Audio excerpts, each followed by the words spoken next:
मुंबईसह अन्य महापालिकांमधील सत्ता वाटपासाठी मुख्यमंत्री देवेंद्र फडणवीस आणि उपमुख्यमंत्री एकनाथ शिंदे यांच्यात आज दुपारी महत्त्वपूर्ण बैठक होणार आहे।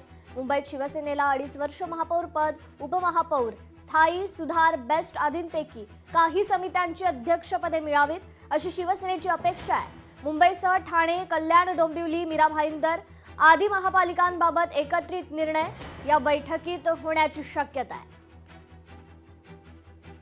या संदर्भात आपण अधिक अपडेट घेऊयात आपल्या प्रतिनिधी भाग्यश्री प्रधान आचार्य यांच्याकडून। भाग्यश्री, मुंबईसह अन्य महापालिकांमधील सत्ता वाटपासाठी मुख्यमंत्री आणि उपमुख्यमंत्र्यांची आज महत्त्वाची अशी बैठक आहे, काय अधिकची अपडेट?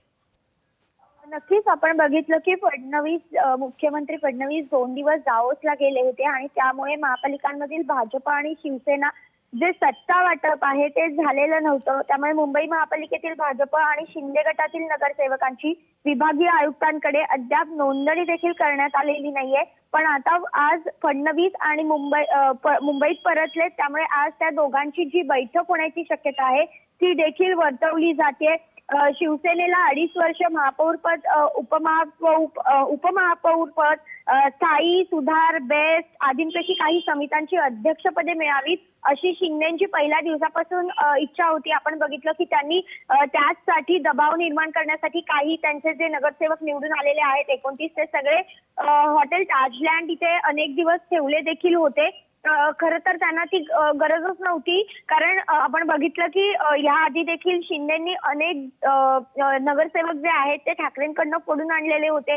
त्याचबरोबर ज्या पक्षामध्ये सत्ता आहे त्या पक्षातले नगरसेवक साधारणतः फुटत नाहीत, म्हणजे तीही शक्यता नव्हती।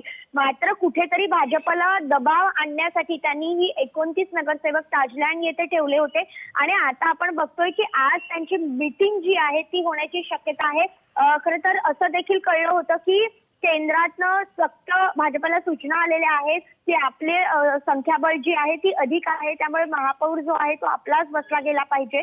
मात्र यावर्षी आपण बघतोय की बाळासाहेब ठाकरे यांची जन्मशताब्दी वर्ष सुरू झालेलं आहे आणि त्या निमित्ताने शिंदे देखील असं सातत्याने सांगतात की आम्हाला महापौर पद द्यावं, बाळासाहेब ठाकरेंची ती इच्छा होती, अशा पद्धतीचं देखील एक बोलणं त्यांचं झालेलं होतं असं माहिती मिळाली होती।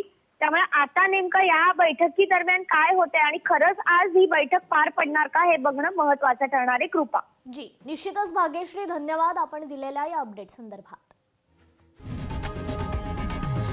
लोकशाही मराठी ऐका, पहा, जागरूक रहा।